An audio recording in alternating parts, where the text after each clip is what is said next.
철학인문 수강생 여러분, 자 오늘은 그 철학인문 3, 4주차 과제 통 속의 뇌와 신의 문제에 대해서 해설을 해드리도록 하겠습니다. 자 우선 보죠. 첫 번째 과제는 3주차 과제는 데닛의 그 글을 읽고서 이제 논변을 요약하고 그에 대해서 좀 더 추가적인 질문을 답하는 거는데요. 사실 뭐 답하는 게 두 개뿐이었죠.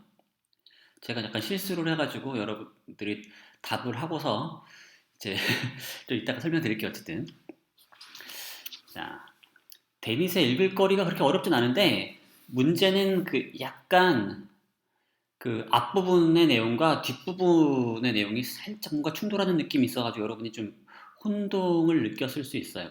그건 제가 좀 잘못한 부분인데 그 읽을 부분을 딱 잘라가지고 요 뒷부분을 읽지 말아라 라고 했어야 되는데 그거 좀 죄송합니다. 자 우선 데니스 논변을 한 문단으로 요약하라 라고 했는데 좀 문제가 있는 답들이 많았어요. 그 글과 전혀 상관이 없는 예를 들면 뭐 연속적이게 일관되게 이어지는 의식의 중추적 흐름, 머릿속의 중심 주체인 난쟁이, 감각질 같은 것이 없다. 도대체 이런 답은 왜 쓴 거죠? 그 데닛이 이런 비슷한 얘기를 어디선가 하긴 합니다. 하지만 제가 여러분들께 드린 그 읽을 거리는 없죠. 읽을 거리는 이런 식의 얘기를 전혀 하지 않습니다. 아마 인터넷을 뒤져가지고 이런 답을 찾는데 괜히 시간을 쓴 것 같아요. 제가 읽을 거리 드린 거는 엄청 짧고 사실 수월하게 넘어가는 그런 글인데 왜 이런 식의 답을 썼는지 이해가 안 되네요. 그 다음에 두 번째는 우리의 뇌가 인지하는 세계가 정말 실존하는 것인가? 우리가 인지하는 세계와 실제 존재하는 세계는 다를 수 있다. 아니죠. 데니시는 이런 식의 얘기를 하는 게 아니죠. 오히려 그 우리가 인지하는 세계가 실제 존재하는 세계가 두 가지가 사실 같다라고 주장하는 편인 거죠. 그 다음에 세계의 존재를 증명할 수 없다. 이런 얘기하고 싶은 게 아니죠. 우리가 인식하는 세상은 외부 세계의 과학으로 보여주는 뇌가 그저 느낄 뿐인 환상일 수가 있다. 이런 얘기 하고 싶은 게 아닙니다. 어쩌면 뒤에 부분의 얘기를 보고 약간 그런 혼동을 할 수 있지만 그런 얘기하는 게 아니에요. 마음은 뇌가 만들어낸 가상현실 또는 환상이다. 아닙니다. 그런 얘기하는 게 아니에요. 그러니까 마치 그 뒷부분에 이런 얘기 있어요. 그 환각이라고 하는 게 과학자가 만들어내려면 그건 불가능할 것이다 라고 하는 건 하지만 뇌가 환각을 일으킬 수는 있다. 뇌 스스로가. 그런 얘기가 뒷부분에 있는데 그걸 보고서 이제 좀 잘못 판단하신 것 같아요. 자, 또 애매한 답안들이 있습니다. 좀 이렇게 아주 좋은 답안이라고 말하기도 뭐하고 그렇다고 아주 못한 것도 아니고 예를 들면 데닛은 통 속의 뇌가 기술적으로 불가능하다고 주장하고 있다. 맞아요. 아주 데닛의 주장을 잘 찾았어요. 하지만 제가 논변을 요약하라고 하는 것은 주장만 딱 핵심 주장만 빼오라는 게 아닙니다. 논변이라는 건 뭐예요? 근거와 주장이 같이 있는 거죠. 그러니까 근거들을 쭉 쓰고 그러므로 이렇다라고 쓰는 게 논변이에요. 또는 난 이런 주장을 한다. 이것이다. 왜냐하면 이렇기 때문이다. 라고 쓰는 거죠. 제가 1주차, 2주차 강의에서 계속 했던 얘기가 바로 그거죠. 논변이란 무엇인지. 자, 논변을 한 문단으로 요약하라고 했을 때 이런 식으로 쓰시면 안 되는 거예요. 그러니까 주장 자체는 잘 딱 뽑았지만 그 근거까지도 요약을 해야 되는 거죠. 두 번째, 임상 심리학의 기록을 보면 외부 세계는 존재할 수 있다. 자, 이게 외부 세계는 존재할 수 있다. 이런 주장을 하는 거 비슷한 주장을 하는 것처럼 보이지만 그렇다고 이게 뭐 근거로서 제시된 것 같지는 않죠. 그래서 그리고 제가 한 문단으로 요약하라고 했죠. 여러분들이 혹시 한 문단을 한 문장으로 착각을 해서 한 문장으로 요약하기가 너무 힘들다 보니까 이렇게 허술하게 쓰신 게 아닌가 싶기도 한데 제가 요구한 건 뭐예요? 한 문단이죠. 문단. 한 문장이 아니에요. 여러 문장 써도 됩니다. 다음에 우리는 통 속의 뇌가 아니다. 강한 혼각은 불가능하다. 좋아요. 그러나 뇌가 과학자와 컴퓨터 전문가 불가능하다고 한 일을 해낼 수 있다. 이것도 맞아요. 사실 이런 얘기 합니다. 분명히 하는데 약간 읽을 거리 뒷부분에 이 부분이 뒷부분에 있는 내용인데 이것 때문에 뭔가 좀 혼동이 생긴 것 같기도 하고요. 게다가 제가 논변을 요약하라고 했죠. 따라서 뭐냐면 주장이 있으면 그에 대한 근거까지도 같이 넣어야 되는 거죠. 근거를 포함시키지 않은 그런 그 글은 논변이 아닙니다. 그렇죠? 이 각각의 문장들이 다 따라 돌고 있죠. 그럼 안 돼요. 자, 그다음 데니스는 우리가 통 속의 뇌에 있는 것이 아니며 강한 혼각은 불가능하다고 주장한다.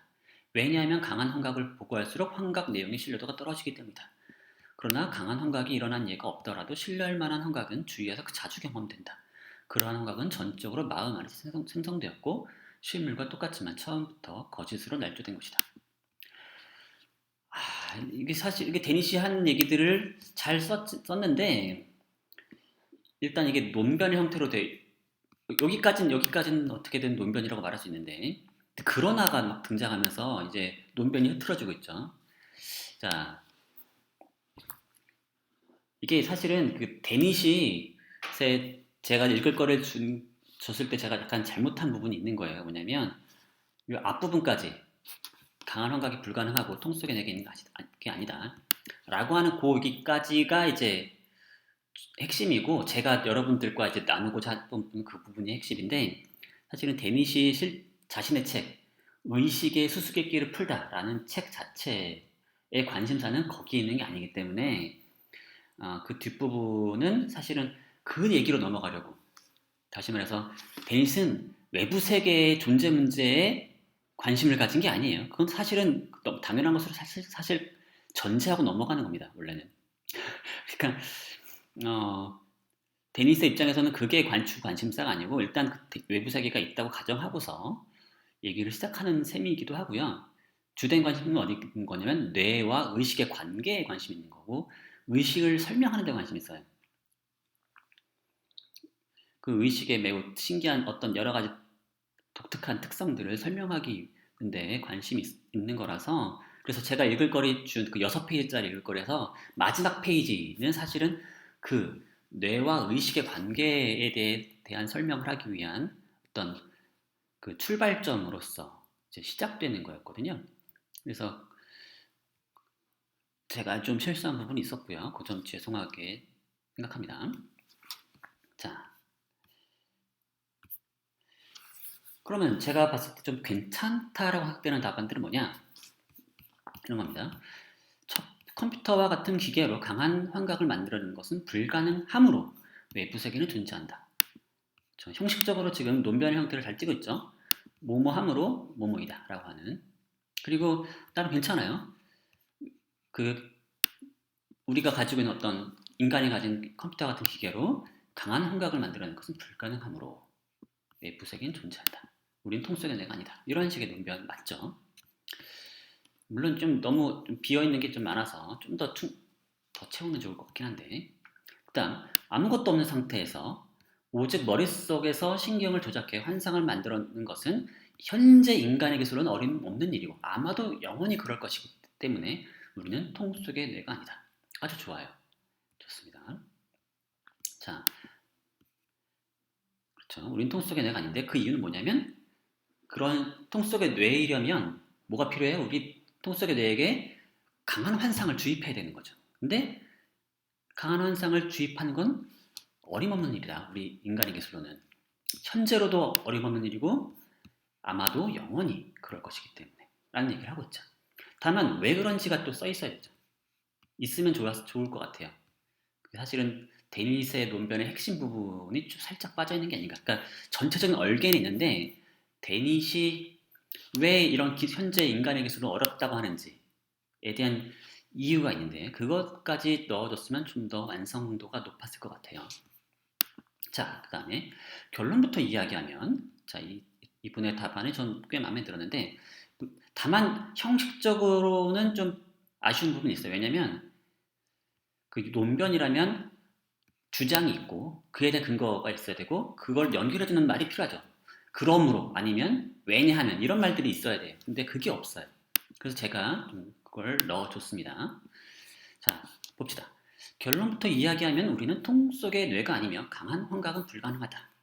왜냐하면 통 속의 뇌 실험을 도출해내는 과정에서 알 수 있듯이 가상세계를 현실처럼 자유롭게 탑재하게 하려면 탐색하게 하려면 무수히 많은 경우의 수에 의해 조합적 폭발이 일어난다. 이 문제를 해결하려면 실물의 복제품을 이용할 뿐이지 아예 없는 것을 환각으로 만들어내기는 매우 어렵기 때문이다. 사실 약간 요 마지막 문장이 좀 어색하게 들어가게 되는데 제 생각에는 여기 조합적 폭발이 일어나기 때문이다 라고까지만 해도 좋은 논문이 될 것 같아요. 그렇죠? 자, 그래서 제가 요 답안을 가지고 한번 제가 생각하는 어떤 일종의 모범 답안 정도를 보여드리도록 하겠습니다. 자, 6페이지 중에 마지막 6페이지 그 부분은 마지막 페이지는 빼고 첫 페이지부터 5페이지, 그러니까 처음 5페이지까지의 논변을 이제 재구성하는 건데요. 자, 주장과 근거로 나눌 수가 있어요.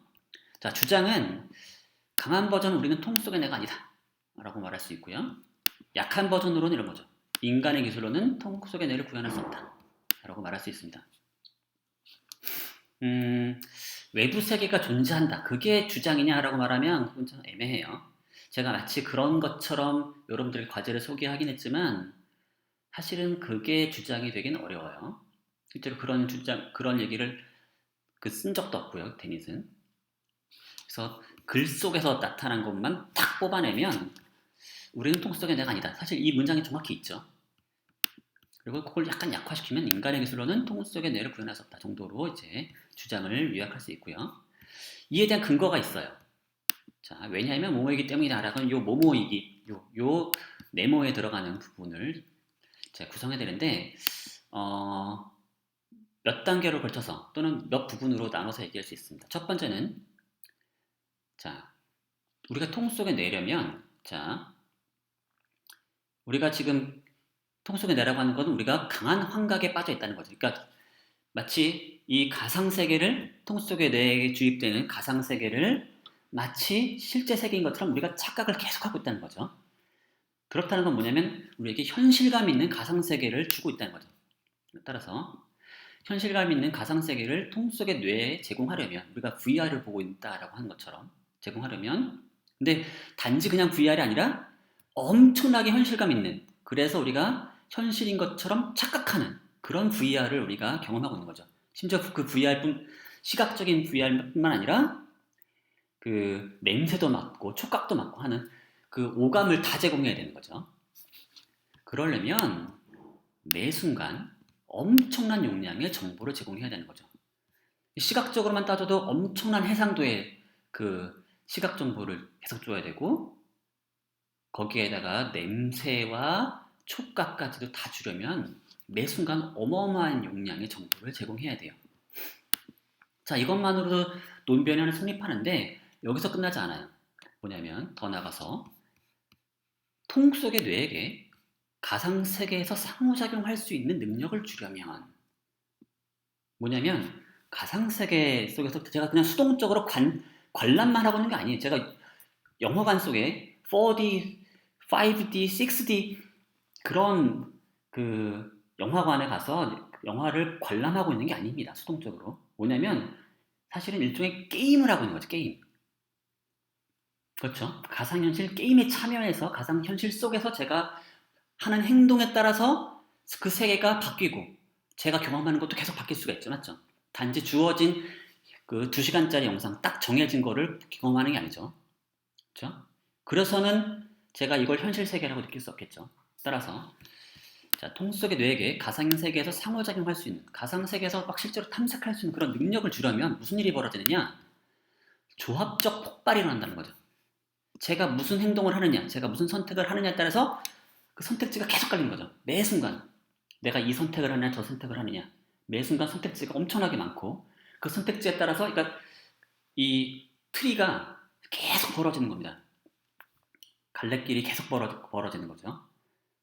그러니까 제가 선택하는 할 수 있는 일이 무궁무진하기 때문에 그리고 그것도 매 순간 계속 선택을 할 수 있으니까 매 순간 선문학적인 양의 정보를 처리해야 되는 거죠. 그 컴퓨터가 그걸 소비해야 되고 처리해야 되고 저에게 줘야 되는 거죠. 너무 많은 시나리오가 있어요. 그렇죠? 너무 많은 시나리오에다 다 대비를 하고 있어야 되는 거죠. 그 통 속의 뇌에게 주는 그 프로그램이 있을 텐데 그 프로그램이 엄청난 양의 정보를 소비해야 되고 처리해야 되는 거죠. 그래서 그 데니시 주는 드는 사례를 보면은 동전 하나만 가지고도 동전 하나를 제가 이렇게 살짝 이렇게 보는 것만으로도 그것은 그 순간 동안 그 순간에 슈퍼컴퓨터가 엄청나게 오랫동안 처리할 양을 그 순식간에 처리할 것이다 라고 말하고 있죠. 그러니까 이것이 이제 매우 핵심인 거죠. 사실은 이게 핵심이에요. 이게 핵심이에요. 데니스에게. 그리고 만약에 조합적 폭발을 막으려면 어떻게 되느냐? 막을 수 있느냐? 자, 통 속의 뇌가 할 수 있는 일을 제한할 수 있겠죠. 그러니까 통 속의 뇌인 뇌 주체가 할 수 있는 일을 제한할 수 있겠죠. 그건 실제로 여러 그 가상현실 게임 또는 뭐 여러 종류의 게임에서 하는 일이죠. 제가 할 수 있는 일이 그렇게 많지 않아요. 아무리 많다고 생각하더라도 무궁무진하진 않죠. 그걸 제한할 수 있죠. 뭐 배틀그라운드에 들어가든 아니면 제가 어디 그 뭐 마인크래프트를 하든 마인크래프트에서도 엄청나게 무궁무진한 일을 제가 할 수 있는 것처럼 보이지만 그것도 오직 그 제한된 선택지 개수가 유한한 선택지 내에서만 할 수 있죠. 정해진 내에서만 할 수 있죠. 그런 식으로 일을 할 수 있는 일을 제한하는 겁니다. 하지만 그것은 가상현실 세계의 현실감을 떨어뜨리겠죠. 그렇죠? 그리고 마인크래프트의 경우에는 뭐예요? 현실감 있는 가상세계를 주진 않죠. 다양한 자유도를 주긴 하지만 대신에 각각의 그 블럭들이 다 네모네모하죠. 그 해상도를 줄임으로써 자유도를 높이긴 했지만 자유도도 엄청나게 주고 사실 마인크래프트보다도 더 많은 자유도를 우리에게 줘야지만 사실은 현실감을 느끼죠. 그리고 그 마인크래프트보다 훨씬 더 그 해상도가 높은 그런 정보를 줘야지 제가 시각 경험상으로 이게 현실감을 느낄 수 있겠죠. 자, 그렇게 하면 가상세계의 현실감을 떨어뜨리겠죠. 물론 요 얘기는 데니시 직접 언급하진 않습니다. 데니시 하는 얘기로는 사실은 우리가 할 수 있는 일을 제한한다는 건 좀 너무 사악하지 않냐. 뭐 이런 식이 하는데 그건 이제 우스개로 하는 얘기죠. 자, 그 다음에 정보량을 줄이기 위해서 이걸 다 없는 걸 다 만들어내서 정보를 주려니까 그 자극을 주려고 하니까 그게 힘들 수 있죠. 그 모래 아래 느낌 그거를 그 무에서 그 느낌을 창조해내려면 사실은 뭐 어마어마하게 힘든 일이 될 수 있어요. 그렇죠? 대신에 정말로 그 모래알을 주면 되죠. 그렇죠?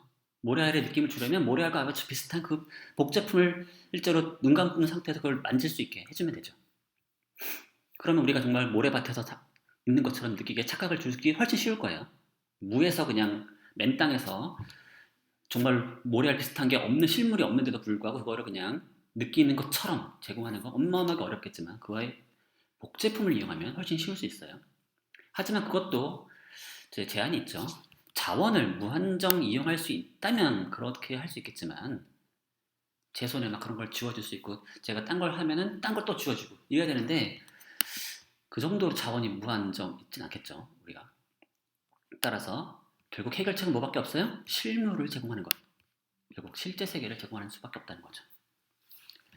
자, 이 얘기를 이제 한 문단으로 제가 만들려고 그랬죠. 그걸 한 문단으로 만들면 되는 거죠. 한 문단을 만들어서 자, 우리가 통 속의 뇌라면 누군가 상호작용 누군가 통 속의 뇌를 이제 가지고 이제 갖고 놀고 있는 누군가 있겠죠. 과학자 같은 사람이 누군가가 그 상호작용 가능한 현실감 있는 가상 세계 즉 강한 환각을 뇌에게 제공해야 합니다. 그런데 현실감 있는 가상세계를 통 속의 뇌에 제공하려면 매 순간 엄청난 용량의 정보를 제공해야 한다. 게다가 통 속의 뇌에게 가상세계에서 상호작용할 수 있는 능력을 주려면 조합적 폭발 때문에 매 순간 천문학적인 양의 정보를 소비해야 한다. 이 정보량을 줄이기 위해 복제품을 이용할 수도 있지만 자원을 무한정 이용할 수 없기에 실제 세계를 제공할 수밖에 없다. 따라서 논변의 형식을 완성하려면 이런 게 있어야 돼요. 그러므로 따라서 무한한 능력과 자원을 가지지 않는 한 통 속의 뇌에게 강한 감각을 제공하는 것은 불가능하다. 즉 우리는 통 속의 뇌가 아니다. 어때요? 마음에 듭니까 여러분들? 데닛이 그 5페이지 분량의 그 글에서 하는 얘기를 그리고 주장하는 바를 설득하기 위해서 제공한 근거들까지 이렇게 한 문단으로 쫙 요약을 한 거죠. 자, 근데 주의할 점이 있어요. 뭐냐면 데닛의 전제가 있습니다. 인간의 능력과 가용자원은 유한하다는 거죠. 그렇다면 사악한 악마라면 어떻겠어요? 악마라면 인간처럼 능력과 가용자원에 한계가 없을 수도 있죠. 그렇다면 기만할 수도 있지 않냐? 우리에게 강한 감각을 줄 수도 있지 않겠느냐? 맞습니다. 그건 바로 데닛도 인정을 하는 거예요. 그래서 데닛이 정확히 이렇게 표현하죠. 그 5페이지인가 제가 준 페이지상으로는 제 거기 밑에 보면 22쪽이라 써 있는데 데카르트가 가공의 사악한 악마에게 무한한 기만 능력을 부여한 것은 현명했다는 거죠. 자, 그 사고 실험상에서 뭐가 필요해요? 무한한 능력이 필요한 거죠. 통 속의 뇌 같은 또는 뭐 나를 계속 기만해서 실제 세계가 없음에도 불구하고 실제 세계가 있는 것처럼 착각을 줄 수 있으려면 그런 무한한 기만 능력이 필요하다는 거죠. 그렇다면 그러면 빈틈이 있는 거네요. 맞죠? 데닐 세계에 빈틈이 있는 겁니다. 만약 전능한 악마 또는 전능한 신 같은 게 있어서 걔가 통 속의 뇌를 만들었을 가능성은 없느냐라고 하면서 데닛을 공격한다면 데닛은 뭐라고 답할까요? 데닛은 그렇다, 가능하다, 그런 게 있다면 가능하지 라고 그 가능성 자체는 부정하지 못할 거예요. 하지만 데닛은 이렇게 반론을 펼칠 수 있겠죠. 그러나 그 가능성은 전능한 악마 또는 전능한 신의 존재를 전제하지 않냐. 다시 말해서 전능한 악마나 전능한 신의 존재를 입증할 부담이 당신에게 있다라고 이제 입증의 부담을 떠넘길 수가 있는 거죠. 나는 그런 존재를 가정하지 않기 때문에 나는 너보다 오히려 더 책임이 그 부담이 덜다, 적다라고 얘기할 수 있죠. 자, 이런 식으로 데닛이 얘기할 수 있어요.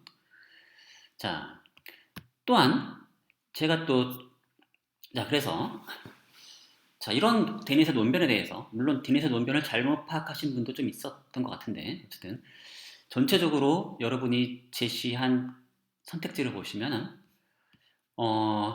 1번 데닛의 논변은 설득력이 있다라고 하신 분이 한 4분의 1 정도 됐어요. 그래서 따라서 외부 세계가 존재한다라고까지 이제 선택을 하신 분이 있고요.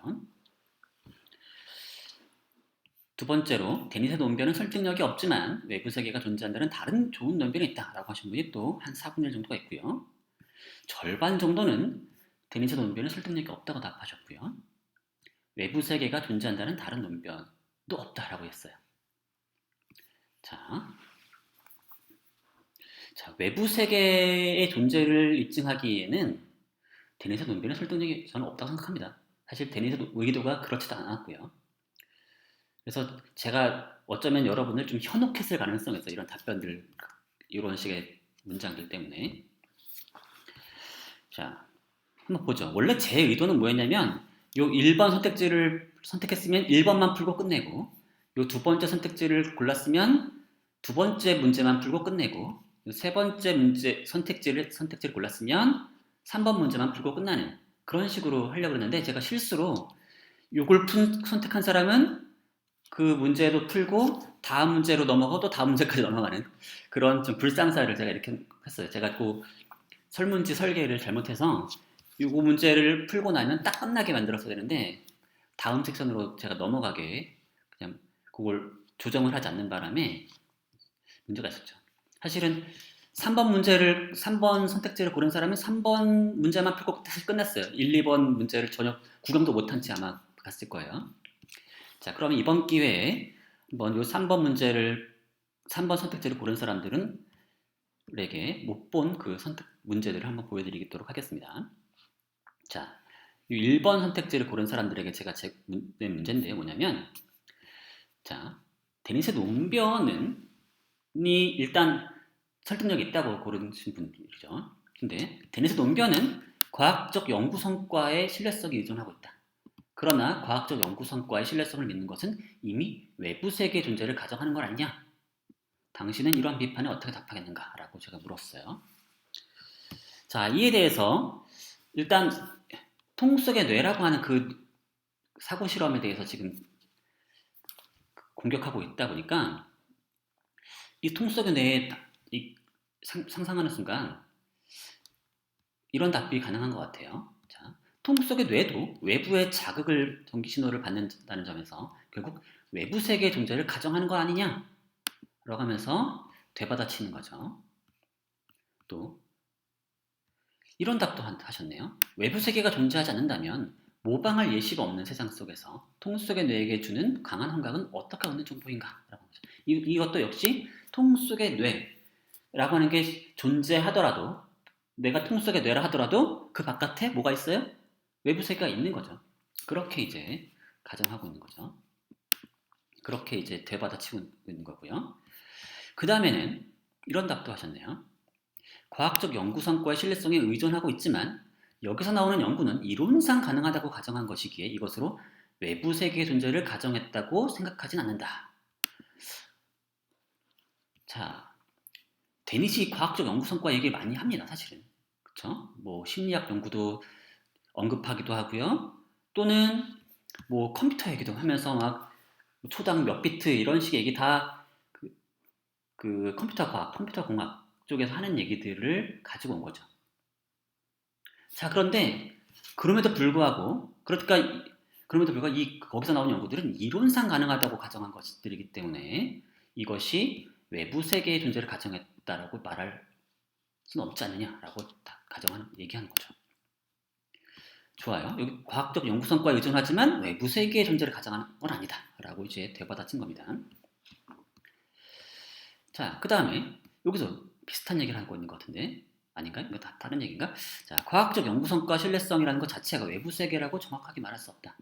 과학이라는 것은 현재 자신이 경험하는 세계에서 존재하기 때문에 그것을 바탕으로 데니스의 논변에 영향을 끼친 것이다. 즉, 과학적 연구 성과의 신뢰성을 믿는다는 것만으로 외부 세계 존재를 가정한다고 볼 수는 없다. 근데 문제는 이렇게 얘기하게 되면은 자신이 경험하는 세계 속 이게 가상 세계라고 만약 가정하면 그 과학이라는 것도 가상 세계 속에 있는 과학이 내용일 것이고 그렇다면 가상 세계 속의 과학은 외부 세계에 대한 신뢰할 만한 지식을 줄 수 없겠죠. 그렇게 생각하는 순간 이 가상 세계 속의 과학, 신뢰할 만한 과학 지식은 외부 세계에 대한 과학 지식, 외부 세계에 대한 발언권이 없는 거죠. 그렇게 생각하면 이 답변은 좀 노력은 많이 했지만 다소 좀 아쉬운 답변이 아닐까 싶습니다. 자, 주의할 점이 있어요. 제가 계속 강조하지만 데니스의 관심은 외부 세계 문제보다는 뇌와 의식의 관계에 있어요. 그래서 읽을 거리 그 6페이지쯤 가면 나오는 그 뇌가 직접 만들어내는 환각 그 이야기는 그 주제로 넘어가기 위한 부분이었고요. 자, 그렇다 보니까 여러분 혼동이 생겼을 분들이 많이 있었던 것 같고요. 자, 게다가 그렇다 보니까 앞부분의 데니스의 논변 역시도 외부 세계의 존재를 뒷받침하려는 것이 아닐 수 있어요. 뭐냐면 데니스는 그 관심이 뭐냐면 외부 세계가 일단 있다고 치자. 근데 외부 세계가 존재한다면 그 세계는 우리가 경험하는 세계와 완전히 다를 수 없다라는 점을 뒷받침하려는 것으로 해석될 수 있는 거죠. 그러니까 그 세계는 완전히 착각일 수 없다는 거죠. 일단 존재한다고 가정하고 나면 우리가 경험하는 세계와 그 세계, 그 실제 세계가 완전히 다를 수 없다는 거죠. 우리가 경험하는 세계가 완전히 착각일 수는 없다. 그 정도의 얘기라고 하는 거죠. 자, 그렇게 보게 되면 데니스 논변은 실제 제가 회의주의 얘기하면서 실제론에 반하는 얘기에서 보면은 이거죠. 외부 세계가 그러니까 실제론의 주장이 일단 이런 거죠. 첫 번째는 외부 세계가 존재한다. 그리고 두 번째는 그 세계가 우리가 경험하는 세계와 완전히 다를 수 없다. 이런 거죠. 두 개를 조합한 건데 데니스의 논변은 일단 첫 번째 주장, 외부 세계가 존재한다는 걸 일단 가정하고 들어가는 겁니다. 자, 그렇게 보시면 좋을 것 같고요. 그럼에도 불구하고 이 논증은 실제로는 옹호하는 논변이라고 볼 수 있습니다. 완벽한 모든 주장을 뒷받침하는 논변은 아니지만 자, 그 다음에 또 데니스 논변이 정말로 과학적 연구 성과의 신뢰성에 의존하느냐 문제인데요. 제가 그렇게 질문을 던졌지만 그걸 의심해 볼 수도 있는 거죠. 뭐냐면 데니스 논변을 보면은 과학적인 얘기가 많이 나와요. 또는 기술적인 얘기, 공학적인 얘기 나오죠. 초당 비트니, 대역 폭이니, 슈퍼컴퓨터 얘기도 나오고 등등등 얘기가 나오긴 하는데 그것들이 정말 데니스 논변이 그것에 정말 강하게 의존하고 있는지는 좀 생각해 볼 문제라는 겁니다. 어쩌면 그것을 많이 언급하고 있긴 하지만 데니스의 핵심적인 논변은 그것에 의존하지 않고도 성립할 수 있는 거죠. 실제로 제가 강조했던 또 제가 요약한 방식의 논변을 보면은 그런 기술적인 얘기, 현재 인간이 가진 기술적인 얘기들이 또는 과학적 연구 성과가 그렇게 구체적으로 그 내용이 직접 들어가진 않죠. 예를 들어서 조합적 폭발에 관한 얘기를 생각해보죠. 조합적 폭발. 우리가 매 순간 선택을 한다면 매 순간 시나리오가 계속 갈라져가지고 어마어마한 정보량이 들어갈 것이다. 필요할 것이다. 감당할 수 없는 그런 정보량이 필요할 것이다.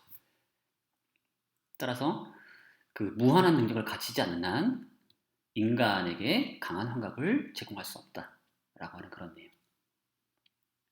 거기 보면은 아주 구체적인 과학 연구 내용이나 구체적인 기술적인 내용이 들어가지 않죠. 오로지 이론적 가능성만 얘기되고 있기 때문에 사실 데니스 논변은 모양상으로는 과학적, 기술적 연구 성과에 기대고 있는 것처럼 보일지라도 사실은 그럴 필요가 없는 논변이기도 한 거죠. 그렇기 때문에 그런 얘기를 한 거죠. 현재 기술로서 어림도 없다라고 했지만 아마도 앞으로도 영원히 불가능할 것이다 라고 하는데 거기서 앞으로도 불가능하다는 얘기에는 사실은 이런 얘기가 필요했던 이런 얘기가 들어오는 거죠. 자, 그런 식으로 해서 어쩌면 이런 식으로 잘 생각해 보면은 앞에서 이제 이런 비판에 대해서 답을 잘 할 수도 있겠죠. 자, 그다음에 이번에는 두 번째 선택지를 고르신 분들의 답변을 보도록 하겠습니다. 자, 이분들은 데니스 논변은 이제 설득력이 없지만 외부 세계의 존재를 뒷받침하는 다른 좋은 논변이 있다라고 이제 답하신 분들이에요. 그래서 그렇다면 정말 그게 있다면 논변을 한번 얘기해봐라라고 했어요. 자, 어떤 분이 이렇게 얘기했네요. 외부 세계가 인식 주체로부터 독립적으로 존재한다는 증명은 철학의 바깥에서 얼마든지 증명될 수 있다. 인식 주체인 생물의 역사는 박테리아로부터 따진다고 해도 40억 년 정도다. 그러니까 인식 주체인 생물이 애초에 근데 반면 우주의 역사는 140억 년이다. 그러니까 우주 자체가 외부 세계가 인식 주체보다도 먼저 존재했다는 거죠. 자, 근데 우주가 우리 생명체보다도 훨씬 오래전부터 존재했다라고 한 이것은 과학적 연구 성과에 기대고 있죠. 그렇다면 그러한 증명을 한 과학자들도 나의 가상세계 속 등장인물이라면 이 논변은 또 사실은 또 힘을 잃을 수 있지 않겠는가 생각이 들고요. 두 번째, 내가 납치당한 순간에 대한 기억이 없기 때문이다. 정말 내가 납치당해 지금 실험관에 갇힌 뇌라면 납치당했을 때 충격적인 기억을 전혀 기억하지 못할 리가 없다. 근데 기억을 조작했다면, 그렇죠? 지금 그 통 속의 뇌를 만들 수 있는 그런 어마어마한 능력을 가진 걸 상상하고 있는데, 그렇다면 그 기억도 조작이 가능하겠죠. 라고 생각하는 순간 이 논변도 힘을 잃을 수가 있죠. 자, 그 다음에 과거에 우리는 지구 이외의 다른 행성들이 존재할 거라고 상상치 못했다.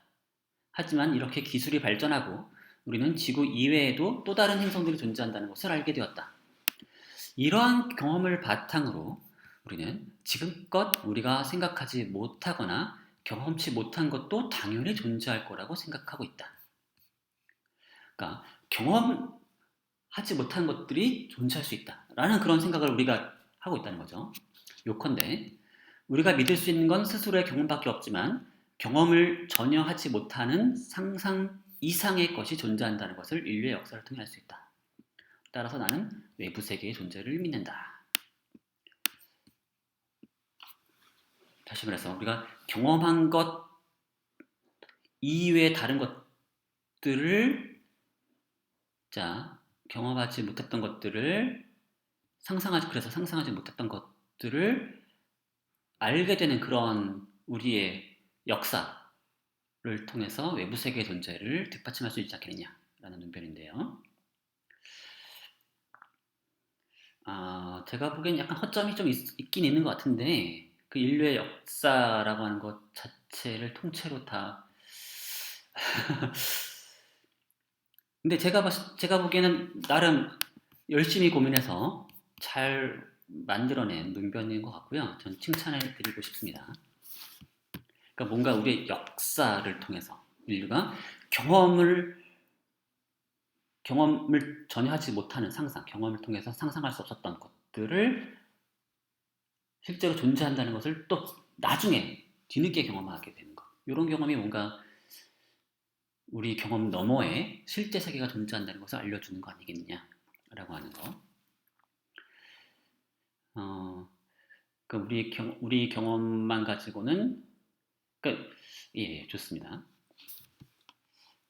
그 다음에 다른 분인데요. 이거는 또 이제 지금 우리는 현실에서 경험하지 못한 것을 시각화, 청각화, 심지어 촉각화까지 구현해내고 있다. 그것이 가능한 이유는 우리가 같은 세계에서 똑같은 경험들을 공유하고 있기 때문이다. 그리고 그것에 동의했다는 의미이기도 하다. 자, 이건 뭐에 호소하고 있는 거냐면 외부 세계의 존재가 어떻게 정당화 되냐면 여러 사람들이 동일한 경험을 공유한다는 거죠. 동일한 방식의 경험을 공유한다. 어째서 그들의 경험이 동일하냐? 왜냐면 동일한 세계를 우리가 같이 경험하고 있기 때문이라는 거죠. 따라서 그 동일한 세계가 바로 곧 외부 세계라는 거죠. 왜냐면 각각의 그 주체들이 다 다른 세계에 살고 있는 거라면 그게 동일할 수 없지 않겠느냐? 뭐 이런 건가요? 근데 사실은 이 지금 상상 자체가 뭐냐면 외부 세계가 없고 외부 세계가 없을 가능성에 대해 상상하는 건 뭐냐면 다른 사람들 자체가 우리라고 하는 것이 없는 거죠, 사실은. 우리가 아닌 거죠, 우리가. 다른 사람들은 사실은 다 내 가상세계 속 내 가상세계 속 그 등장인물일 뿐인 거니까 그들이 나와 또 동일한 경험을 공유하고 있다는 것 자체가 제 가상세계 속 시나리오에 불과할 수도 있죠. 근데 어쨌든 제가 봤을 땐 이것도 의미 있는 논변인 것 같고요.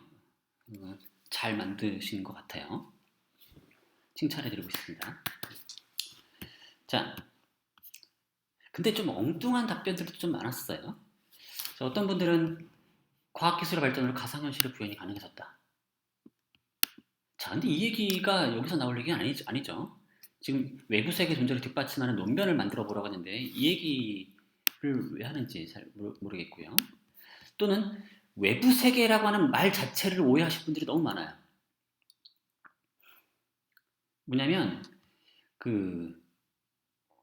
제 강의를 보면 외부 세계란 말은 뭐냐면 이 세계를 말하는 거예요. 이 세계. 그러니까 머릿속 내가 경험하는 것 말고 내가 그러니까 뭐냐면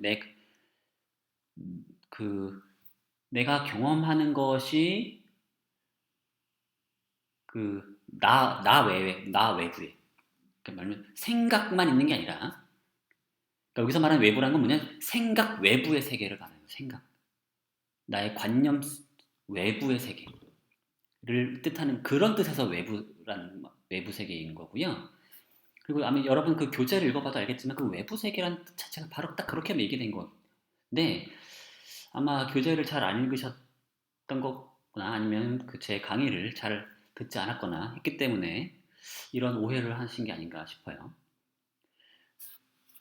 예를 들면 여기 외부라고 하는 걸 완전 다른 방식으로 얘기하시더라고요.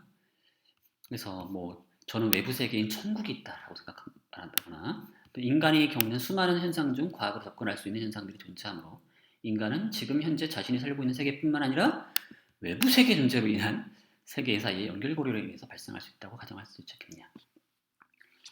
지금 제가 여기서 지금 외부 세계의 존재를 얘기하는 건 뭐냐면 우리가 살고 있는 세계 거길 말하는 거예요. 우리가 살고 있는 그 세계. 그거 말고 또 다른 세계, 저 너머의 세계 다른 그런 거 아닙니다. 자, 그 다음 이제 선택지 3을 보죠. 외부 세계의 존재를 뒷받침하는 좋은 논변이 없다라고 고르시는 거예요. 그렇다면 이렇게 보시죠. 좋은 논변이 없음에도 불구하고 믿는 경우도 있겠죠. 당신이 여전히 외부 세계의 존재를 믿고 있느냐? 만약 믿고 있다면 그러한 믿음을 가지는 것이 올바른 일인지 답하라. 왜냐하면 좋은 논변이 없다고 말했죠. 근거가 없다는 거죠. 근거가 없는데도 불구하고 그걸 믿는 거는 올바른 일인지에 대해서 지금 답을 해야 할 필요가 있겠죠. 또는 믿지 않는다면 도대체 당신은 왜 이 과제에 답하고 있는 거냐? 라고 또 물었어요. 자, 답변들이 여럿이 있었는데요. 자, 첫 번째 답변 봅시다. 사실 잘 모르겠다. 외부 세계가 존재한다고 한다면 그 증거들은 내가 느끼고 보고 듣는 것들에서 나올 것이다. 하지만 그 모든 것들이 전부 실제가 아니라면 내가 증거라고 했던 것들은 모두 무용지물이 되어버릴 것이다. 나는 그저 살아갈 뿐이다. 살아가는 것도 허상에 불과하다면 나는 이 허상 속에서 살아간다고 그냥 믿을 것이다. 내가 이 과제에 답하고 있는 이유도 그렇다. 나는 평생 모를 것이다. 외부 세계가 존재하는지 그렇지 않은지. 그저 내 삶이라고 칭하는 것에 최선을 다할 뿐이다. 자, 그래서 과제에 답하는 이유도 어쨌든 그 삶이 실제 세계에 존재하는 삶이든 아니면 그냥 허상 속의 삶이든 어쨌든 최선을 다할 뿐이다 라고 답을 하신 거고요. 두 번째 분 이렇게 말했네요. 두 번째 분은 좋은 논변은 없다. 그럼에도 불구하고 외부 세계의 존재를 나는 믿어야 한다고 생각한다. 자, 좋은 논변은 없지만 난 믿겠다라고 하는 거죠. 믿어야 한다라고까지 말했어요. 왜냐하면 외부 세계 존재를 믿지 않는다면 지금 내가 하는 모든 일들, 나아가 나 자신의 존재 가치가 사라지기 때문이다. 라는 거죠. 인간은 무언가를 하며 일생을 채운다. 어쩌고저쩌고 하면서 그럼 외부 세계를 믿지 않는다면 자연스레 그 작은 사건들조차도 의미 없는 것일 뿐이다. 자, 게다가 설령 내가 보고 듣고 느끼는 모든 것들을 꾸며진 가상의 세계라 하더라도 나의 존재가 통 속의 뇌와 같은 것이라도 무언가를 경험한다고 느끼고 스스로를 존재한다고 믿는 한 외부 세계는 의미 있는 것이 되기 때문이다. 통 속에 내 속에 있더라도 믿으면 의미가 있다는 거죠. 그렇죠? 그 속에서 살아간다 하더라도 통 속에 내 속에 뇌라 하더라도 나는 그 세계 속에서 이제 외부 세계가 존재한다고 믿는 게 오히려 이제 의미가 있을 것이라는 거죠. 자, 좋습니다. 좋은 답변 중에 하나예요, 이런 게. 어쨌든 안 믿는 것보다 믿는 것이 나의 존재 가치가 사라지는 것이고 나의 존재 가치가 있게 만들어주는 일이기 때문에 믿는 게 낫다는 거죠. 또 어떤 답이 있는지 또 봅시다. 나는 외부 세계가 존재하지 않는지 어느 쪽도 증명될 수 없다고 생각한다. 만약 외부 세계가 존재하지 않는다면 내가 과제를 하지 않고 그 시간에 어떠한 것을 한다 해도 의미가 없는 일이고 외부 세계가 존재한다면 당연히 나는 과제를 해야 한다. 그러므로 둘 중에 어떤 경우라도 일단은 과제를 하는 것이 현실적이다. 그렇죠? 외부 세계가 존재하지 않는다면 의미 없는 일이 돼버리고, 외부 세계가 존재한다면 당연히 과제를 해야 되고, 둘 중에 어떤 경우라도 과제를 하는 것이 현실적이다. 마치 그 신의 문제에서 그 파스칼의 행렬 보는 것 같죠? 있다라고 가정해보고 없다라고 가정해보고 외부 세계가, 그때 내가 무슨 행동을 하는 게 합리적일까? 라고 생각했을 때 어느 쪽을 가정하든 과제를 하는 것이 합리적이다 라고 하는 거죠. 좋아요. 두 번째, 다음 것. 외부 세계의 존재를 믿고 있다. 우리는 외부 세계를 인정할 수도 부정할 수도 없는 위치이다. 진실을 모르는 상태에서는 옳다 그르다는 판단도 무의미하다. 하지만 아무것도 믿지 않으면 아무것도 할 수 없다고 생각한다. 어느 것을 믿어야 그 믿는 것을 증명하기 위한 고민과 반대 논변에 답을 하기 위한 노력이 이루어질 수 있다. 그러기에 나는 뭔가 알 수 없는 이유로 믿고 있는 외부 세계가 존재한다는 편에 서서 이 주제를 계속 탐구해 보겠다. 자, 재밌는 답변이죠. 자, 무엇이 옳은지 모르겠지만 일단은 믿고서 외부 세계가 존재한다고 일단 믿어보고서 계속 탐구해 보겠다는 거죠. 믿지 않으면 아무것도 할 수 없으니까. 그 다음에 자, 요 답변은 그 칼 포퍼의 반증 가능성 개념을 동원했는데, 외부 세계가 존재하는지 안 하는지 자신이 가진 지식 수준은 말할 수 없다. 그러나 칼 포터가 아니고요, 포퍼입니다. 칼 포퍼의 반증 가능성 개념을 통해서 우리는 유화론 혹은 회의주의와 실제론 중에서 어느 것이 더 진리에 가까운지 논할 수 있다. 유화론과 회의주의에는 반증 가능성이 전혀 없다. 그런가요? 문제는 이게 살짝 유화론과 회의주의 반증 가능성이 없습니다.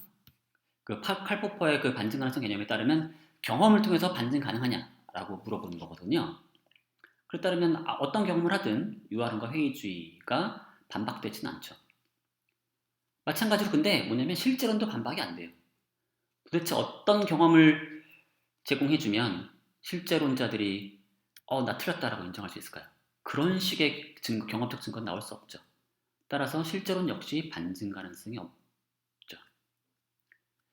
그렇기 때문에 칼포퍼의 반증 가능성 개념을 동원하더라도 이제 실제론을 선택하는 건 좀 어색할 수 있습니다. 그리고 칼포퍼는 반증 가능성 개념을 동원했을 때 뭐냐면 무엇이 실제에 가까운지, 무엇이 진리에 가까운지 이런 얘기를 하지 않아요. 과학적인 주장들 역시도 진리에 가깝다고 얘기하지 않습니다. 왜냐면 다 반증 가능한 것뿐이지 실제인지 그게 진리인지 알 수는 없어요.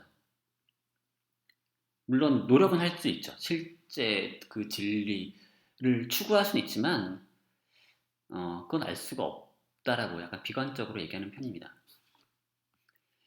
자, 그러면 제가 봤을 때 선택지 3의 아쉬운 답변들을 좀 모아봤습니다. 첫 번째는 외부 세계의 존재는 경험주의를 강력하게 믿는 저로서는 구분할 수 없다고 생각합니다. 그렇게 존재를 뒷받침한 주장은 내세울 수 없다고 생각합니다. 근데 그러면 이 과제를 하는 이유는 뭐죠? 그걸 제가 물었는데 그에 대해서 답을 하지 않고 있죠. 두 번째 답도 그렇고요. 그렇죠? 그 다음에 이러한 과제들이 저를 똑똑하고 견고하게 만들어줄 계기로 작용하지 않을까 하는 기대감에 이 과제를 답하고 있다. 그리고 이것은 제가 철학과에 관심이 생기고 오기로 결심한 이유이기도 합니다. 라고 썼는데, 만약에 지금 이 질문을 하는 의도가 뭐냐면 외부 세계가 실제한다라고 하는 좋은 논변이 없다고 생각하고, 게다가 그러면 외부 세계 존재를 믿지 않을 수도 있죠. 근데 믿지 않는다면 왜 이 과제를 하느냐라고 제가 물은 거거든요. 혹시 그렇다면 지금 이 답변을 하는 사람은 그럼 외부 세계가 존재하지 않는다라고 믿지 않는 걸까요? 그렇다면 안 믿는다면 철학과라고 하는 것도 실제하지 않는 거죠. 철학과라고 하는 것도 일종의 가상 세계 속의 일부일 텐데, 그렇게 생각하게 되면 이런 식의 답이라고 하는 게 좀 어색한 답일 걸 알 수가 있죠. 그 다음에 또 믿지 않는다. 이 과제에 답을 하는 것도 환각이나 꿈의 일부가 아닐까? 라고 얘기했어요. 그럼 도대체 왜 하는 거죠? 라고 하는 거기에 답을 해야 되는 거죠. 이건 답이 될 수가 없죠. 이거 자체가. 또 믿지 않으면 나는 생각한다. 그러므로 나는 존재한다라는 데카르트의 말로 왜 과제를 하고 있는지에 대한 이유가 설명된다고 본다. 라고 적었는데 문제는 자 나는 존재한다라고 칩시다. 생각하니까 난 존재한다고 쳐요. 근데 내가 존재한다고 해서 과제를 수행해야 되나요?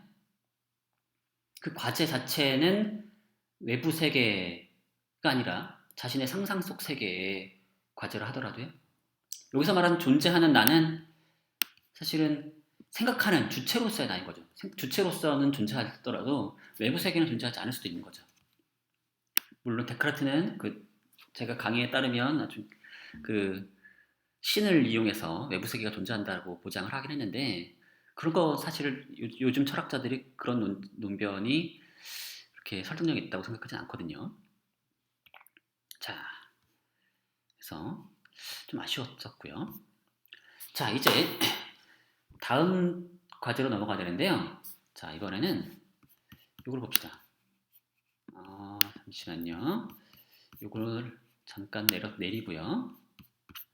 이번에는 이거를 같이 봅시다. 여기 오른쪽으로 제가 옮길게요. 자, 앞에 그 크리톤 과제는 이제 여러 번 했으니까 이제 그건 그만하고 이제 신의 문제에 대해서 살펴보도록 할게요. 잠시만요.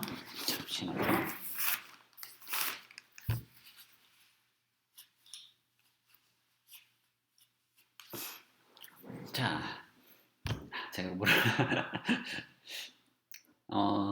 제가 약간 알레르기성 비염이 있어가지고 콧물이 가끔씩 납니다. 녹화 중단했다가 이렇게 다시 끊어서 다시 합치려고 그러면 나중에 인코딩 하는데 시간이 많이 걸려서 그냥 끊지 않고 그냥 하나의 동영상으로 만들게요. 자, 신의 문제에 대해서 자 대부분 잘 푸셨더라고요. 자, 데카르트의 논증 뭐냐? 강의만 잘 들으면 알 수 있는 건데 그 존재론적 논증에 가깝죠. 자, 그리고 관찰과 실험을 통해서 세 가지 과학법칙을 뒷받침하려고 하지 않았죠. 관찰과 실험 전혀 관찰과 실험을 전혀 이용하지 않았고요. 나의 존재의 완전성으로부터 완전성 개념을 도출한 건 아니죠. 자신의 존재는 불완전하기 때문에 이제 근데 불완전하다라고 하는 건 또 완전하다는 개념이 필요하죠. 따라서 완전성 개념 거기서 그걸로 도출한 거죠. 자기 존재가 완전하다고 생각하지 않았어요. 불완전하다고 생각한 거죠. 결국 또 중요한 게 뭐냐면 신이 선하다는 속성을 이용해서 물질 세계의 존재를 도출했죠. 그 다음에 기적에 대한 경험적 보고에 의존을 해서 신의 존재를 뒷받침했다? 아니죠. 전혀 경험을 사용하지 않고서 신의 존재를 논증하죠. 자, 이거 아무도 틀린 분이 없는데 자, 데카르트의 논증, 존재론적 논증과 가장 유사합니다. 그 다음에 존재론적 논증에 대한 가장 좋은 비판은 뭐냐? 수용하기 어려운 귀결을 가진다. 그게 뭐였죠? 아무거나 다 존재해버리는 거 아니야. 생각만 하는 것만으로. 그런 식의 비판이 있었죠. 물론 그에 대해서 꼭 다 수용하지 않겠지만 그 사람들이. 그 다음에 제1원인 논증에 대한 비판으로 가장 적절한 것. 틀린 분이 그래도 2명은 있네요. 자기 모순에 빠진다는 거죠. 그러니까 최초의 그 신을 제1원인이라고 얘기한 건데 그렇다면 그 신의 원인은 뭐냐라고 또 물을 수가 있게 되는 거죠. 자, 모든 것에는 원인이 있다라고 하는 그 전제를 이용하게 되면 신도 원인이 있어야 되니까 이러한 식의 비판을 받을 수가 있는 여지가 있는 거고요. 다음 설계 논증에 대한 비판으로 가장 적절한 것. 자기 모순에 빠지거나 수용하기 어려운 기결을 가진다거나 믿기 어려운 관찰 보고에 의존한다거나 그러진 않죠. 설계 논증은 상당히 상세한 관찰 보고에 의존합니다. 자연이 엄청나게 정밀한 기계에 가깝다라는 점, 자연이 엄청나게 적합한 방식으로 작동한다는 점, 뭐 그런 거를 상세하게 관찰한 결과를 이용해서 그걸 설명할 수 있는 최선의 방법이 바로 신이다라고 얘기한 거죠. 근데 가장 큰 문제 뭐냐면 신에 의존하지 않고도 설명할 수 있는 방법이 있죠. 설계하지 않고 그냥 우연히 만들어졌다 라고 해도 된다는 거죠. 그게 다윈의 진화론이고요. 그게 이제 가장 큰 타격이었죠. 그 다음에 악의 문제에 대응하기 위해 제안된 주장이 아닌 것. 자, 이건 많이 틀리셨네요. 자, 악의 문제. 도대체 신이 존재한다면 전지, 전능, 그리고 지선하다고 했는데 그런 신이 있는데 왜 이 세계에 악이 있냐라고 하는 그런 문제제기죠. 자, 이에 대응하기 위해서 한 가지 할 수 있는 답은 이거죠. 그게 그 악이 사실은 알고 보면 전체적인 선을 위해 존재한다 라는 식의 답을 할 수 있죠. 보통 이제 설계 논증을 하는 사람들이 이 답을 선호해요. 페일리 같은 사람이 이런 답을 좋아하는 거죠. 애초에 다 설계된 것이다. 신에겐 다 애초에 다 계획이 있다. 그래서 겉보기에 악으로 보이는 것도 알고 보면 진정한 악은 아니다 라고 하는 거죠. 이런 답을 말고 어떤 답도 있냐면 이제 악이라고 하는 게 신 때문에 일어나는 게 아니라 인간 때문에 일어나는 거라는 거죠. 인간은 자유의지를 가지고 있고 그에 따라서 여러 가지 선택을 할 수 있다 보니까 그에 따라서 악이 나타날 수 있다는 거죠. 결국 악의 책임은 누구에게 있는 거예요? 신에게 있는 게 아니라 인간에게 있다는 거죠. 자, 그런 식으로 답할 수 있는 거죠. 그러면 그리고 요거랑 연관된 방식으로 뭐냐면 그럼 신은 뭘 하는 거냐? 그럼 도대체 신은 악을 행하는 인간을 심판하는 거다라고 얘기하는 거죠. 이런 식으로 답을 요건 요 2번 답과 3번 선지 2번 답과 3번 답은 서로 쌍으로 이루어져 있습니다. 한 쌍으로 이루어져 있는 거고요. 물론 뭐 다양한 방식으로 신의 개념을 생각할 수 있긴 있는데 뭐 어쨌든 이게 이제 표준적인 답이에요. 하지만 신을 믿지 않으면 엄청난 손해를 볼 위험이 있다. 뭐 이런 식의 얘기는 이거는 악의 문제랑은 무관하죠. 그냥 이거는 뭐에만 의존하냐면 신을 믿어야만 천국에 간다. 신을 믿지 않으면 뭐 지옥에 가거나 아니면 믿지 않으면 천국에 갈 수 없다. 뭐 그런 정도의 그 전제만 있으면 할 수 있는 얘기죠. 자, 그 다음에 기적에 관하여를 제가 읽어보라고 했죠. 근데 기적에 관하여 직접 읽으라고 하진 않았고 그 휴메의 논변을 요약한 나이젤 워버턴의 책 6페이지 정도를 읽고서 하라고 했죠. 자, 다음 중 휴미 말하는 기적의 정의에 부합하는 것은? 자, 휴미 말하는 기적은 뭐냐? 엄밀하게 말하면 자연 법칙의 위배예요. 자연 법칙의 위배. 자, 그에 해당하는 건 바로 어떤 사람이 죽은 후에 살아났다 이런 거죠. 어떤 사람이 아파트 옥상에서 뛰어내렸는데 살아남았다. 이거는 운이 좋으면 그렇게 될 수도 있죠. 아파트 옥상에 떨어졌는데 뛰어내렸는데 우연히 뭐 그 높은 나무 위에 걸려가지고 이제 충격이 흡수되면서 살아남았다 이럴 수 있잖아요. 그렇죠? 그러니까 이거는 아주 극히 드문 일이긴 하지만 일어날 수 있는 일이죠. 자연 법칙에 위배되는 건 아니죠. 자연 법칙이 이걸 금지하진 않아요. 그렇기 때문에 자, 이렇게 첫 번째 정의가 맞는 거고요. 두 번째는 많이 틀렸어요. 우리는 무엇이든 덜 기적적인 것을 믿어야 한다라는 슈의 말에서 여기서 말하는 기적적인 란 말은 무슨 뜻이냐? 자, 원래 휴맥의 기적이란 자연 법칙의 위반이 맞아요. 하지만 이 문장 속에서는 그런 뜻으로 사용하는 건 아닙니다. 자, 나이젤 워버턴의 글을 잘 읽어보면 그 부분에서 휴미 뭘 하고 있다고 말해요? 말장난을 하고 있다고 하죠. 기적이라는 말을 가지고 지금 장난을 치고 있다. 농담을 하고 있다고 하는 거죠. 여기서 덜 기적적이라는 것은 그냥 자주 일어나는 일이 아니다라는 정도로만 해석될 수 있는 거죠. 그래서 우리는 뭘 믿어야 되느냐? 더 자주 일어나는 일, 더 개연성 높은 일, 그걸 믿어야 한다라는 거죠. 그 얘기를 한 것뿐이에요. 자, 그래서 조심스럽게 읽어야 되는 부분이 있는 거고요. 자, 그 다음에 어떤 사람이 죽은 후에 살아났다라고 하는 주장에 대한 휴메 입장이 아닌 것. 자, 휴은 이게 논리적으로 불가능하다라고 말하진 않아요. 자, 이거 다음 주제인 그 귀남 문제 또는 뭐 제가 그 다음 주제로 그걸 하고 있죠. 5주차. 그 얘기에서도 나오는데 이런 얘기 어떤 사람이 죽은 후에 살아났다 이거 자체가 논리적으로 금지되는 건 아닙니다. 논리적으로. 얼마든지 우리는 상상할 수 있죠. 그런 것들을. 논리적으로 불가능한 건 뭐냐면 모순이에요. 모순. 모순만 불가능하고 그 외엔 다 가능한 겁니다. 그리고 실제로 이 글을 읽어봐도 흉이 이런 걸 완전히 불가능하다라고 해서 부정하진 않죠. 가능하긴 한데 뭐에 비해서 덜 가능하다라고 말하죠. 뭐냐면 자연 법칙에 비해서 상대적으로 개연성이 적다라고 말하는 거죠. 자, 뭐냐면 그 주장은 수많은 관찰 증거에 의해 확립된 자연 법칙에 위배되죠. 자연 법칙도 100% 참은 아니지만 얘는 뭐예요? 관찰 증거에 의해서 확립됐어요. 증거가 많죠. 근데 증거가 엄청나게 많은 자연 법칙에 위배되는 일은 믿기가 어렵다는 거죠. 그래서 또한 그 주장의 사실일 가능성, 이런 기적적인 일이 사실일 가능성은 그에 대한 증언이 착각이거나 날조됐을 가능성보다 낮다라는 거죠. 자, 바로 요 얘기를 이제 다음 얘기에서 이어서 하는 거예요. 우리에게 기적을 믿으려는 심적 요인이 있다라는 얘기를 계속하고 있죠. 이걸 믿으면 믿고 싶어하는 그런 욕구가 있고 그런 것들이 있는데 이런 얘기를 왜 하느냐? 바로 그런 심리적인 요인 때문에 기적에 대한 법과 착각할 수 있다는 거죠. 기적을 믿으려는 우리 욕망 때문에 실수로 착각하거나 또는 일부러 그게 있으면 좋을 것 같으니까 그런 바램 때문에 일부러 거짓으로 날조했을 가능성도 있다는 거죠.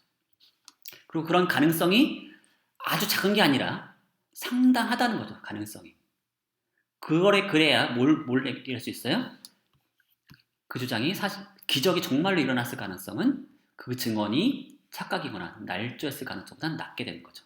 그러니까 이 뒷부분 증언이 착각이거나 날조됐을 가능성이 상당 부분 있기 때문에 상대적으로 기적이 정말로 일어났을 가능성이 그보다 아래에 갈 수 있게 되는 거죠. 결국 이 상대적인 비교를 하는 거죠. 그러니까 흉이 아주 요 기적에 관하여에서 하는 얘기가 재밌는 게 뭐냐면 이제 절대평가가 아니라 상대평가예요. 상대평가. 자, 그걸 통해서 왜 절대평가를 하지 않았을까 생각해보면 어려워요. 절대평가식으로 절대로 불가능하다 라거나 뭐 이런 식의 얘기하는 거는 이제 그 당시 사실 유럽의 사람들은 다시는 엄청나게 공고하게 믿고 있었기 때문에 그걸 논박하거나 뭐 설득하는 건 쉽지 않고 다만 이제 사람들이 이제 상당히 믿을 만한 것들을 동원해서 그것보다는 믿을 이유가 적지 않느냐라고 이제 상대평가를 통해서 사람들을 설득하고자 했던 거죠. 자, 그 다음에 흉에 따르면 기적에 기초한 논증은 어떤 받아들이기 어려운 귀결을 가지는가라고 하는 이 흉의 그 마지막 소절 그 부분 보면 되는데 여기 신은 존재하지 않다라고 고르신 분도 있는데 이것도 가능합니다. 사실은 가능한 거예요. 하지만 제가 제공한 그 읽을 거리에서는 그 얘기가 전혀 나오지 않죠. 그러니까 기적을 기초한 논증을 받아들이게 되면은 엄청 이상한 그 자연 법칙에 위배되는 일을 이제 이 종교에서도 얘기하고 저 종교에서도 얘기하죠. 만약에 그런 증언들을 다 믿게 되면은 무슨 일이 벌어져요? 수많은 종교에서 얘기하는 그 신들을 다 믿어야 되는 거죠. 그래서 여러 신이 존재하게 돼버리는 거죠. 힌두교의 신도 믿어야 되고 저쪽 신의 저쪽에 다른 종교의 신도 믿어야 되고 왜냐면 기적에 기초한 논증들을 각각의 종교들이 다 하고 있으니까요. 그러면 여러 신이 존재하게 되는데 그러면 그 자체가 일종의 그 자기 자신의 그 기초를 갉아먹는 일이 되는 거죠. 자, 그런데 여기서 재밌는 게 있죠. 신이 존재하지 않다. 이 답을 고르신 분 아마 그 아이디어가 있었을 것 같은데 뭐냐면 보통 이제 기적을 강조하는 분들은 뭐냐면 기적을 강조하면 할수록 뭐가 좀 문제가 되냐면 신이 자신이 창조한 세계에 자꾸만 중간중간에 개입하는 거죠. 그건 뭐냐면 이런 식으로 비판할 수 있어요. 애초에 잘 만들 것이지 이런 문제가 생길 줄 모르고서 이제서야 개입하냐 라고 비판할 수 있죠. 그럼 뭘 비판하는 거예요? 신이 애초에 좀 전지하지 않고 똑똑하지 못하다는 거죠. 앞날을 다 예견하지 못하고서 세상을 만들었다가 중간에 이거 좀 문제가 있네 하고서 수선을 하는 거죠. 자꾸만 문제가 생길 때마다 개입해서 고치는 건 그렇게 똑똑하지 않다라고 하는 걸 보여주는 거 아니냐 라는 식으로 이제 비판을 하기도 합니다. 그래서 뭐 데카르트라거나 라이프니츠라거나 이런 몇몇 철학자들은 이제 신의 전지성을 강조해요. 신이 엄청 똑똑해요. 근데 신이 엄청 똑똑하다는 걸 강조하는 사람들은 기적을 받아들이지 않습니다. 신은 처음 딱 만들고 처음에 완벽하게 딱 만들어서 알아서 세계가 돌아가도록 만든 다음에 개입하지 않아요.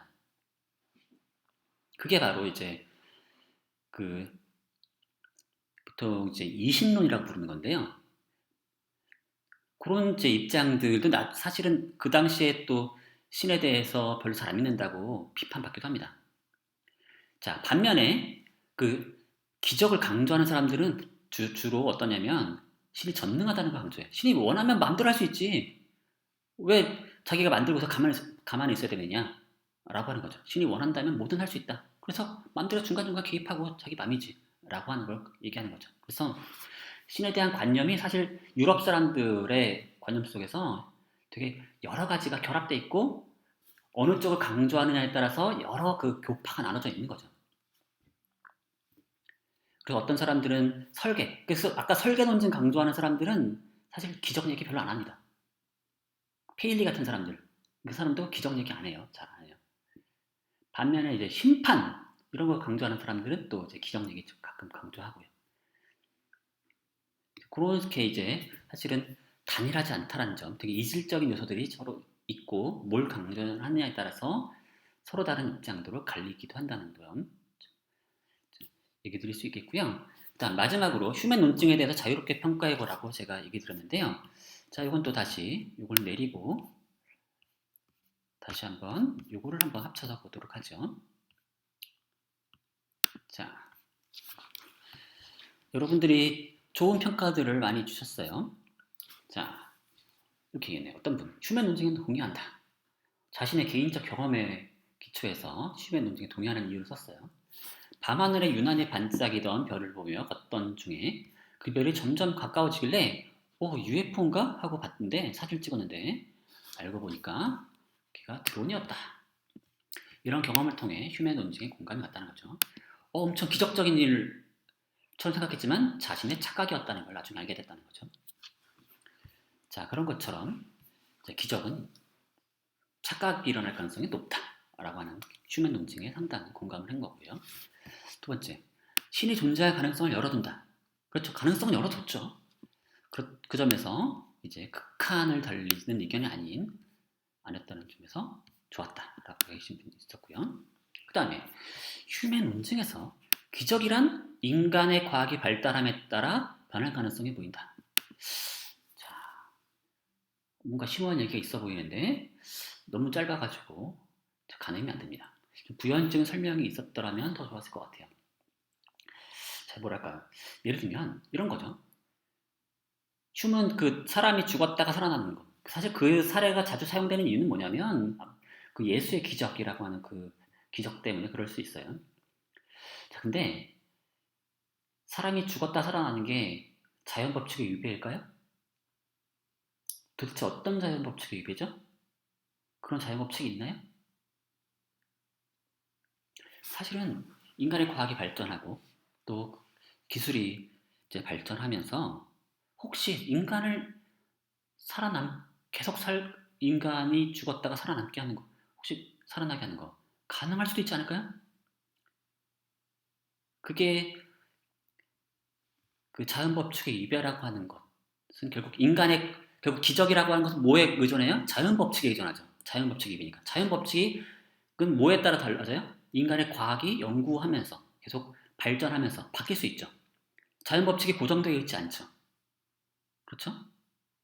과학도 계속 바뀌니까. 바로 그 점을 우리가 고려하게 되면 기적이라고 하는 게 절대적이지 않고 매우 역사적인 우연의 기초에 있지 않느냐라고 또 비판이 가능해 보이는 거고요. 어쩌면 우리가 과학이 발전해서 인간이 이제 죽었다 살아날 수도 있는 그런 세계를 상상하는 순간 이제 이 문제가 골치 아픈 문제가 될 수도 있는 거죠. 그 다음에 현명한 사람이라고 해서 언제나 기적이 일어났다고 소문을 단호히 거부할 필요는 없는 것 같다. 때로는 기적을 믿음으로써 얻어지는 것도 있기 때문이다. 자, 그건 무슨 얘기죠? 얘가 있었으면 좋을 것 같은데 도대체 어떤 기적을 믿음으로써 무엇을 얻었는지 그런 사례가 뭔지 좀 보면 좋을 것 같은데 근데 이런 건 있을 것 같아요. 과거에는 과학적으로 불가능하다라고 얘기했었죠. 사실은 그게 바로 흉의 기적이죠. 과학적으로 불가능한 일. 논리적으로 불가능한 일이 아니라 과학적으로 불가능한 일이 기적인데 과거에 과학적으로 불가능하다고 여겨졌던 일들이 지금 가능한 것들이 있죠. 그리고 과거에 그런 것들을 주장하다가 핍박받은 사람들이 있죠. 예를 들면 이런 거. 지구가 돈다. 과거의 과학에 비추어서는 그게 기적적인 일이죠. 말이 안 되는 얘기죠. 과거의 고대 사람들은 지구가 우주 중심에 있는 땅덩어리고 얘는 가만히 있다고 생각했어요. 그리고 그들의 과학 이론에 따르면 그럴 수도 없고요. 그런데 그것을 믿는 건 일종의 기적을 믿는 거랑 비슷할 수 있죠. 논리적으로 보면. 그렇죠? 과거에 과학이 불가능하다라고 하는 것을 믿는 거죠. 근데 그걸 믿음으로써 얻어진 게 있죠. 뭐예요? 근대 과학의 탄생이죠. 과학혁명이죠. 그런 걸 상상하는 순간 우리가 자꾸만 과학 이론에서 불가능하다는 것을 무조건 안 믿어야 하느냐라는 것을 의심할 수 있죠. 어쩌면 우리는 현재의 과학 이론이 금지하는 것을 때로는 믿을 수도 있고 그리고 그걸 믿음으로써 오히려 과학이 발전하게 만드는 그런 길을 열어줄 수도 있는 거죠. 또 자, 그렇게만 한 번 더 하고 넘어가겠습니다. 그 다음에 휴메논증은 자칫 개인의 경험에만 의존하는 균합적 오류에 빠질 수도 있다고 생각합니다. 이게 무슨 얘기일까요? 자, 잘 모르겠어요. 넘어갈게요. 자, 그 다음에 마지막 페이지입니다. 자, 아무리 자신이 합리적인 선택을 한다 하더라도 결과까지 합리적일 수 있을까? 기적에는 주로 종교적인 의미가 부여되며 어쩌고저쩌고 해서 때로는 이런 면에서 합리적인 인간이 종교를 가지고 그로 인한 신을 믿는 것은 기적이 존재함을 믿는 것보다 같은 맥락이 되기 때문에 이러한 점에서도 흉의 기적에 대한 견해에 전적으로 동의하지 못하는 바이다. 잠깐만요. 이 앞에를 봐야겠네요. 주로 종교적인 의미가 부여된다며 앞선 질문을 통해 나는 인간이 종교를 가지는 것은 어떤 면에서 당연하다고 본다. 종교를 가졌을 때 자신의 삶이 더 행복해지고 그로 인해 생긴 믿음을 가지고 사회에 선한 영향을 끼친다면 이것은 충분히 합리적이라고 할 수 있다. 아, 이 얘기군요. 합리성이라고 하는 것을 증거에만 기초하는 게 아니라 그 믿음으로 해서 자신의 삶이 얼마나 더 행복해질 수 있느냐 또는 그게 얼마나 선한 것이냐 이걸 가지고 판단할 수 있지 않겠느냐 라는 거죠. 재밌는 의견이죠. 우리가 뭔가 그 선택이라고 할 때 증거를 가지고 그것이 그 과학적으로 또는 증거에 비춰서 맞냐 틀리냐뿐만 아니라 이것이 올바르느냐 도덕적으로 윤리적인 잣대를 통해서 선택할 수도 있는 것이고요. 자, 물론 믿음이라고 하는 문제가 윤리적인 문제로 선택될 수 있는지 과연 그 파스칼 문제 생각해 보시면은 내가 이렇게 행동하는 게 나에게 이득이야 라고 한다고 해서 그게 믿어지지 않을 수도 있다는 점 제가 지적했었죠. 자, 그 다음에 어쨌든 그럴 수도 있다는 점 생각해 보시기 바라고요. 그 다음에 기적을 부정하더라도 신이 있을 수 있다. 왜냐? 세계를 설계대로 창조한 후 세계에 개입하지 않는 신도 가능하기 때문이다. 그렇죠. 아까 얘기 드렸었죠. 신이 있다고 해서 꼭 기적이 있는 건 아니고 그래서 기적의 기초에서 신을 입증할 필요가 없고 어차피 그냥 기적이 없을 수도 있으니까요. 그리고 세계를 설계대로 창조한 후에 그 세계에 개입하지 않는 신도 가능하죠. 문제는 뭐예요? 그럼 증거가 뭐냐는 거죠. 증거가. 아마 휴미라면 이런 식의 이런 비판에 대해서 그럼 증거가 뭐냐고 물을 거예요. 자, 신이 있다라고 하는 것은 휴메 보기에는 일종의 논리적으로 참은 아니죠. 이성적으로 탐구한다고 해서 알 수 있는 게 아니에요. 뭐가 필요해요? 경험에 기초한 증거가 필요해요. 경험에 기초한 증거가 필요한데, 죄송합니다. 제가 핸드폰을 꺼놓지 않아가지고. 그러면 도대체 설계도를 창조한 후에 세계에 개입하지 않는 신이 존재한다는 증거가 뭐냐라고 물어보겠죠. 증거를 제공하지 못하면 그건 믿을 이유가 없는 거죠. 바로 이제 휴먼 그런 식으로 답할 거예요. 그 다음, 휴먼 논증은 기적을 기록한 종교 경전을 통해 신의 존재를 입증하려 드는 방식에는 한계를 지닌다고 말하고 있다. 이는 기독교를 비롯한 주요 종교의 선교에 있어서 무종교인이나 이교도인에게 종교 경전에 적힌 기적 대신 좀 더 논리적인 다른 방법으로 설득해야 할 것을 요구한다. 예, 좋습니다. 자, 근데 제가 이거 평가하라고 할 때는 뭐 자유롭게 하는 거니까 뭐 큰 문제는 아닌데, 기왕이면 좀 더 춤의 논증 자체에 대해서 이게 논증에 동의하는 이유를 밝히거나 논증이 뭐 설득력이 없다고 생각한다면 그 이유가 뭔지 거기에 한번 초점을 맞춰서 생각해 보시길 바라요. 어떤 분들은 그냥 뭐 놀라웠다라거나 뭐 이렇게 깊은 생각까지 할 수 있다니 뭐 이렇게 뭐 그것도 뭐 좋은 평가일 수 있는데 제가 이 수업에서 기대하는 평가는 아니에요. 제가 이 수업을 통해서 여러분에게 자꾸만 푸시하는 건 뭐냐면 자꾸 논증 그 자체를 이렇게 설득력이 있는지 없는지 자신의 이 생각에서 해보라는 거죠. 설득력이 있다면 그 이유가 뭔지 본인의 어떤 추가적인 이유를 또 말해야 되는 거고요. 설득력이 없다면 그에 대한 이유를 또 본인이 얘기해야 되는 거고요. 바로 그런 거를 자꾸만 제가 요구하는 겁니다. 자, 긴 수업 듣느라고 수고하셨고요. 오늘은 여기까지 하도록 하겠습니다. 수고하셨습니다.